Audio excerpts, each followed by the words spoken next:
Thursday, 71 degrees, Melrose Mountain, Tryon, North Carolina, higher ground. Beautiful day today. It's just a very light breeze, very pleasant temperatures. Colors are starting to show up on the trees, and it's just a beautiful day. Ever heard the expression, he's just like his father, or she's just like her mother, or a chip off the old block? How true is that? How much control do we have, and how much influence does our father or mother have on our lives? I've heard a lot of people try to explain away misbehavior or bad conduct based on the fact that they didn't have a father or didn't have a mother. And certainly we know that it's a much more pleasing thing to have a good, godly father and mother who live with us all the way through our impressionable years, childhood and teenage years.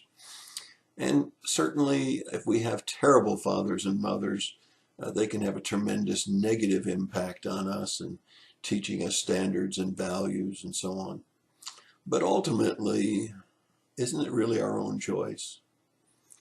Don't we really have the ability to, as we become older, see right from wrong, have our society point out what's right and what's wrong, and then we start to make choices?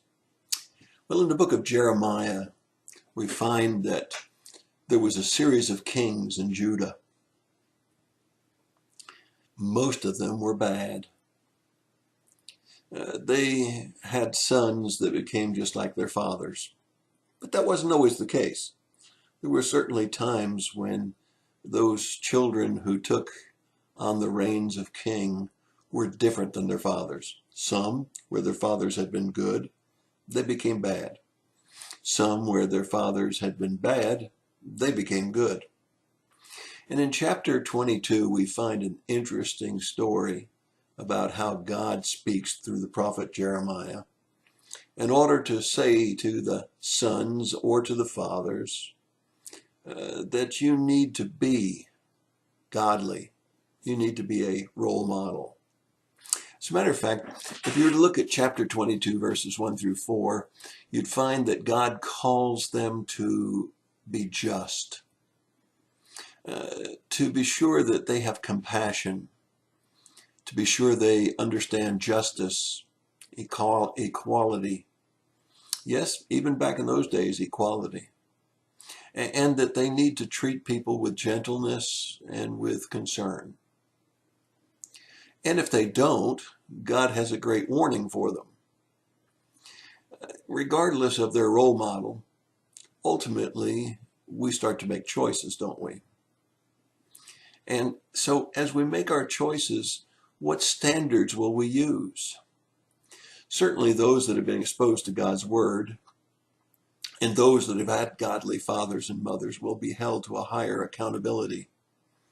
Those that have not learned God's word, nor have they had godly fathers or mothers, certainly that will be considered by God because we have a just God. But you can't explain away it all, can you? I mean, if you have a mind at all, if you're not mentally handicapped, then you get to make your own choices. And so I look at Proverbs 16:2. All of the ways of man are clean in his own sight, but the Lord weighs the motives. So God not only sees how much we know or what kind of role examples we've had, but even when we conduct ourselves in good or in bad, God looks at the motives of that good and bad.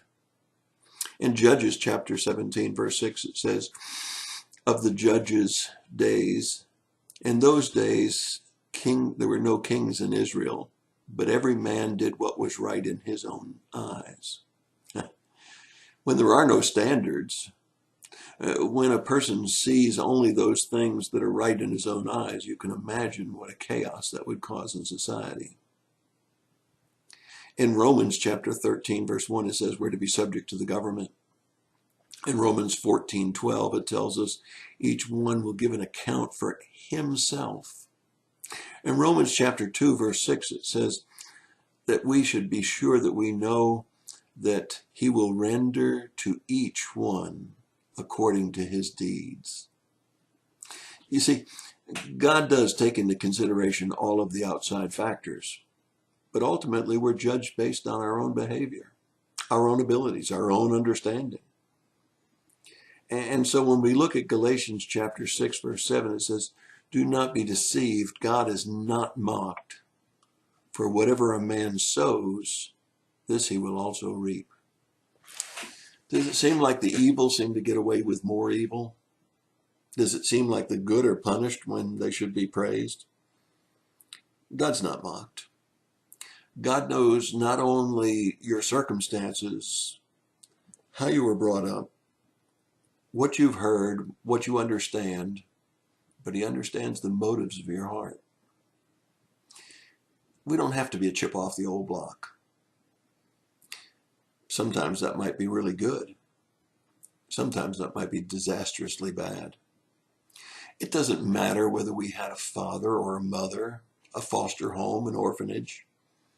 Yes, those were handicaps, but they're not an explanation for what we do in adulthood, because we understand. We have access to the Bible, and our society has standards. Remember, God is not mocked. Don't be deceived. Whatever a man sows, he shall also reap.